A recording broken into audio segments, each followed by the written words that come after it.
नमस्कार दोस्तों, स्वागत है आप सभी का एक बार फिर से हमारे चैनल आध्यात्मिक ज्ञान पर। हे भोले बाबा, आपके इस वीडियो को जो भी लाइक और आपके इस चैनल को सब्सक्राइब करें, उसके जीवन में कभी भी दुख दर्द मत आने देना। दोस्तों, महाशिवरात्रि पर गलती से भी ऐसे व्रत कभी मत रखना और ना ही महाशिवरात्रि पर यह 5 गलती करना, नहीं तो पूरी जिंदगी बर्बाद रहोगे। भगवान भोलेनाथ हमेशा हमेशा के लिए रूठ सकते हैं। यह गलती नजरअंदाज बिल्कुल भी ना करें। दोस्तों, महाशिवरात्रि किसी भी शुभ मुहूर्त में पड़े, लेकिन आप ये गलती कभी मत करना। महाशिवरात्रि के दिन खास तौर से व्रत रखते समय इस बात का ध्यान आपको होना चाहिए। शिवरात्रि के दिन यह 5 गलती करना आपको भारी पड़ सकता है। इस दिन भगवान भोलेनाथ और माता पार्वती जी की पूजा शुभ काल के दौरान ही करना चाहिए। तो ऐसे में हम यह जानते हैं कि शिवरात्रि पर क्या गलतियां नहीं करना चाहिए जिससे भगवान भोलेनाथ क्रोधित ना हो। तो चलिए जानते हैं दोस्तों, शिवरात्रि के दिन क्या करें। महाशिवरात्रि के दिन व्रत करें और सुबह जल्दी उठे, स्नान करें और साफ सुथरे कपड़े पहने। शुभ काल में मंदिर जाकर भगवान भोलेनाथ जी को जल और दूध चढ़ाएं। इस दिन भगवान भोलेनाथ जी का ध्यान करें। ओम नमः शिवाय का जाप अवश्य करें। इस दिन आपको भोजन ग्रहण नहीं करना है, इसीलिए अगर आपने व्रत किया है तो सिर्फ फल खाकर ही व्रत पूरा करें और हो सके तो पूरा दिन फल भी खाएं और दूसरे दिन व्रत छोड़ें। अगर आपसे नहीं हो पा रहा तो आप एक समय में भोजन कर सकते हैं। दोस्तों, वीडियो आगे शुरू करें। सबसे पहले भगवान भोलेनाथ जी के सच्चे भक्त द वास्तु शास्त्र चैनल की इस वीडियो को एक लाइक अवश्य कर दें और कमेंट बॉक्स में जय भोलेनाथ अवश्य लिख दें, जिससे कि भगवान भोलेनाथ जी का आशीर्वाद आपको सीधे प्राप्त हो सके। दोस्तों, सच्चे दिल से इस नियम को मानने वाला व्यक्ति भगवान भोलेनाथ जी को बहुत ही प्रिय होता है। दोस्तों, अब बात करते हैं महाशिवरात्रि के अवसर पर आपको क्या गलती नहीं करना चाहिए जिससे भगवान भोलेनाथ क्रोधित ना हो। दोस्तों, चाहे कुछ भी हो जाए, महाशिवरात्रि के दिन मांस मदिरा का सेवन गलती से भी मत करना, नहीं तो आपके साथ कुछ भी हो सकता है। महाशिवरात्रि के दिन देर तक कभी ना सोएं, इससे आपका भाग्य बिगाड़ सकता है। भगवान भोलेनाथ रूठ सकते हैं। महाशिवरात्रि के दिन दाल चावल या गेहूं से बने पकवान नहीं खाना चाहिए। इस दिन आप सिर्फ फल, दूध, चाय और कॉफी ले सकते हैं। दोस्तों, अगर आप भगवान भोलेनाथ जी को प्रसन्न करना चाहते हैं तो इस दिन काले कपड़े भूलकर भी मत पहनना। इस दिन जितना ज्यादा हो सके भगवा रंग, यह लाल रंग का ही कपड़ा पहने, बहुत ही शुभ और मंगलकारी माना जाएगा। इस दिन गलती से भी पति पत्नी शारीरिक संबंध भूलकर भी ना बनाएं, अन्यथा भगवान भोलेनाथ के क्रोध का सामना आपको करना पड़ेगा। इस दिन जितना ज्यादा हो सके दान पूर्ण करें।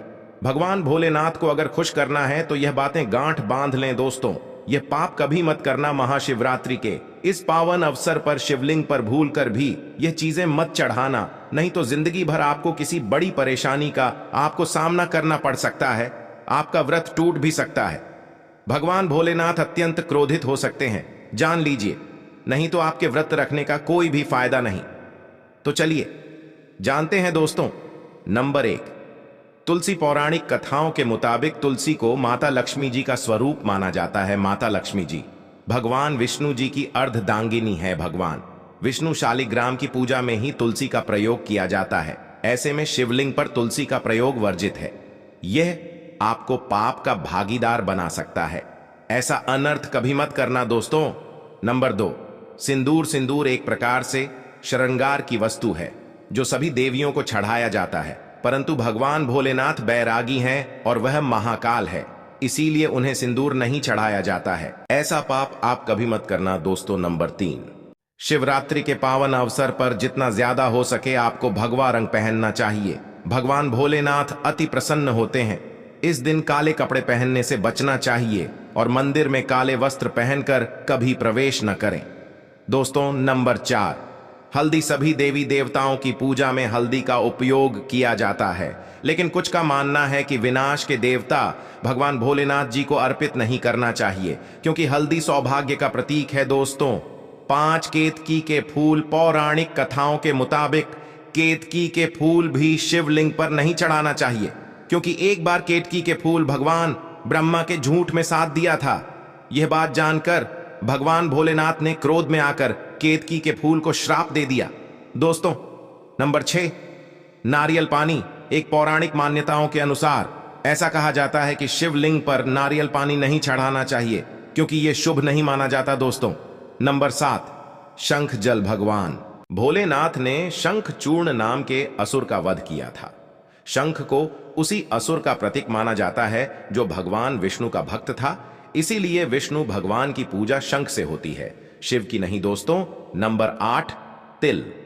यह भगवान विष्णु के मैल से उत्पन्न हुआ था माना जाता है, इसीलिए इसे भगवान भोलेनाथ को नहीं अर्पित किया जाना चाहिए। दोस्तों, नंबर 9, टूटे हुए चावल। भगवान भोलेनाथ को अक्षत यानी साबुत चावल अर्पित किए जाने के बारे में शास्त्रों में लिखा है। टूटा हुआ चावल अपूर्ण और अशुद्ध होता है, इसीलिए यह भगवान भोलेनाथ को नहीं चढ़ता। आप ऐसा अनर्थ सेट करना, चावल चढ़ाने से पहले ध्यान से देख ले, कहीं चावल टूटा हुआ ना हो, खास तौर से शिवरात्रि पर। यह चीजें भगवान भोलेनाथ को चढ़ाने से भी व्यक्ति का भाग्य चमक उठता है। भगवान भोलेनाथ होते हैं अति प्रसन्न। तो चलिए जानते हैं दोस्तों, नंबर 11, गंगा जल। भगवान विष्णु के चरणों से निकली और भगवान भोलेनाथ की जटा से धरती पर उतरी है, इसीलिए सभी नदियों में गंगा, परम पवित्र गंगा जल से भगवान भोलेनाथ का अभिषेक करने से मानसिक शांति और सुख की प्राप्ति होती है। दोस्तों, नंबर 12, गन्ने का रस और का प्रतीक माना जाता है। शास्त्रों में इसे बहुत ही पवित्र माना गया है। प्रेम के देवता कामदेव का धनुष गन्ने से बना है। देव प्रबोधनी एकादशी के दिन गन्ने का घर बनाकर भगवान विष्णु की देवी तुलसी की पूजा की जाती है। दोस्तों, नंबर 13, 3 पत्तों वाला बेलपत्र। 3 पत्तों वाला बेलपत्र जो कटा फटा नहीं हो, ऐसा भगवान भोलेनाथ को चढ़ाएं।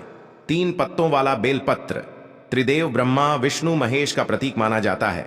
महाशिवरात्रि के अवसर पर बेलपत्र अर्पित करने से शिवलोक की प्राप्ति होती है, ऐसा पुराणों में बताया गया है। दोस्तों, नंबर 14, धतूरे का फूल। धतूरे के फल के समान धतूरे का फूल भी भगवान भोलेनाथ को प्रिय है। इसका कारण यह है कि यह सफेद होता है और औषधीय कारणों से गुणकारी होता है। मानसिक शांति के लिए धतूरे के पुष्प को शिवलिंग पर अर्पित करें।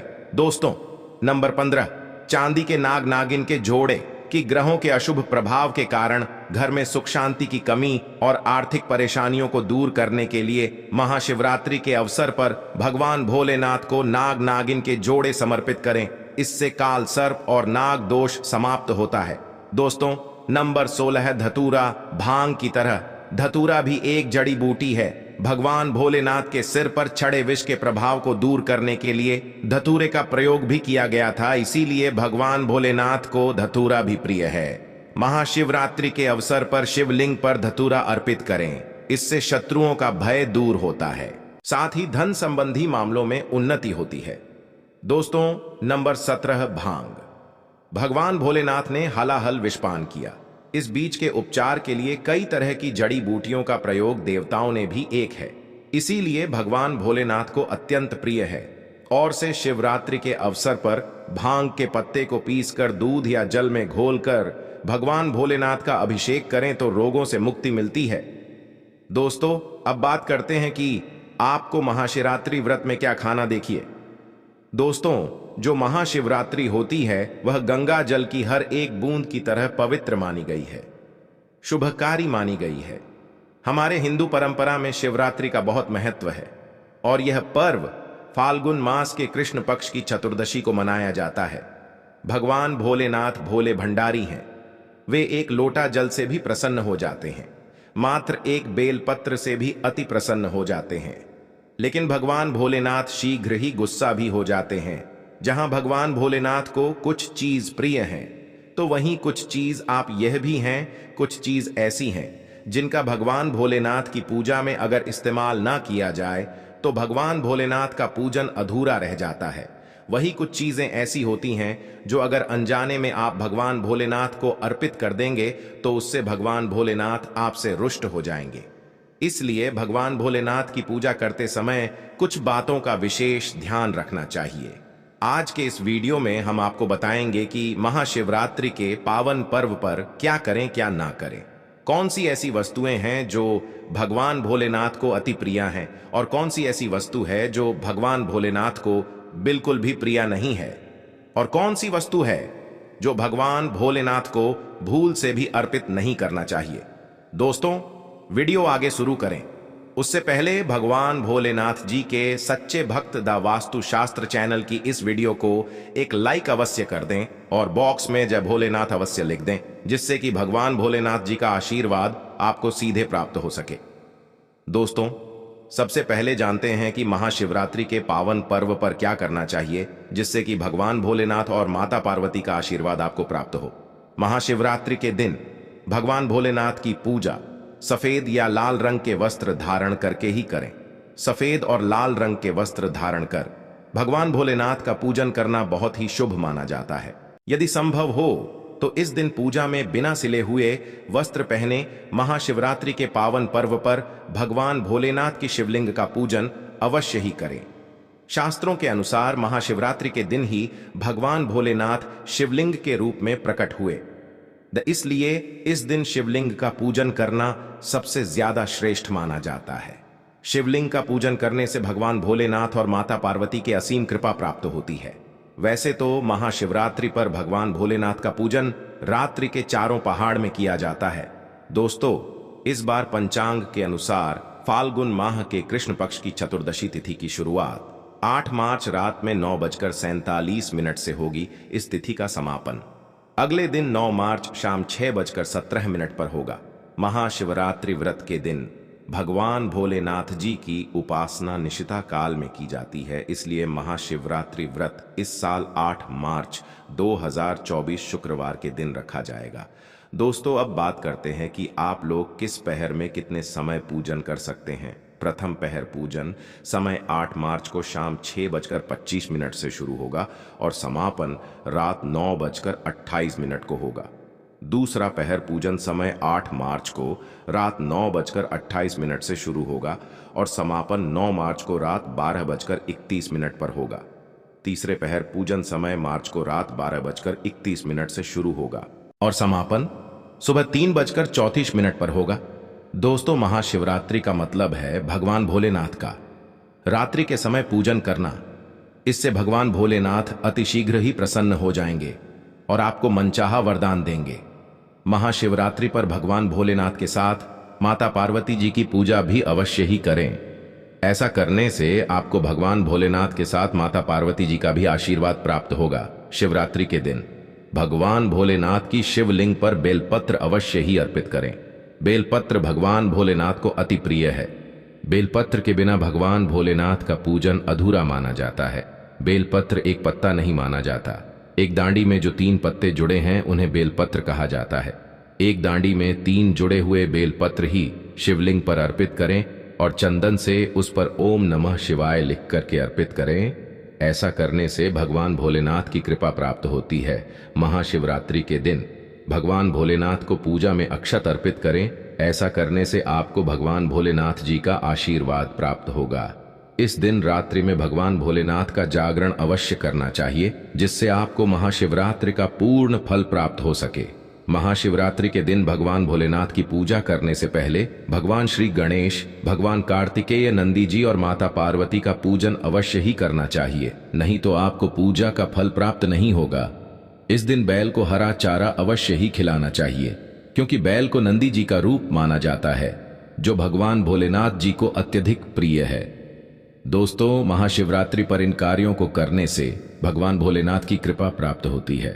दोस्तों, अब बात करते हैं कि आपको महाशिवरात्रि के दिन क्या क्या खाना चाहिए। शिव पुराण के अनुसार माना जाता है कि महाशिवरात्रि पर व्रतधारी को धतूरा अवश्य खा लेना चाहिए। भले ही आप थोड़ा सा खाएं, लेकिन खा जरूर लें, इससे व्रत पूरा हो जाता है। इस दिन भांग खाने से संपूर्ण फलों की प्राप्ति हो जाती है। अगर आप भांग नहीं खाते हैं तो इसे थोड़ा बहुत छक लें, नहीं तो आपका व्रत अधूरा माना जाएगा। दोस्तों, महाशिवरात्रि के पावन पर्व पर भगवान भोलेनाथ और माता पार्वती जी की कृपा प्राप्त करने के लिए इन सभी बातों का विशेष ध्यान रखें, जिससे आपको व्रत और पूजा का पूर्ण फल प्राप्त हो और भगवान भोलेनाथ और माता पार्वती जी की आपको कृपा मिल सके। बहुत सी चीजें इस दिन के व्रत में ऐसी होती हैं जो आपको नहीं खानी चाहिए, और एक चीज ऐसी है जो महाशिवरात्रि के दिन जरूर खानी चाहिए ताकि आपको इस व्रत का संपूर्ण फल मिले। महाशिवरात्रि के दिन बहुत से लोग व्रत रखते हैं। एक बेला उपवास रखकर कई लोग साथ भी भोजन करते हैं। महाशिवरात्रि का व्रत अगर आप रखते हैं तो ध्यान रखें, शरीर में पानी की कमी ना हो, इसके लिए अनार या संतरे के जूस का सेवन कर सकते हैं, लेकिन गन्ने का जूस मत पीजिएगा। महाशिवरात्रि के दिन फलाहार में सेब, संतरा, पपीता, केला, खीरा वगैरह खा सकते हैं।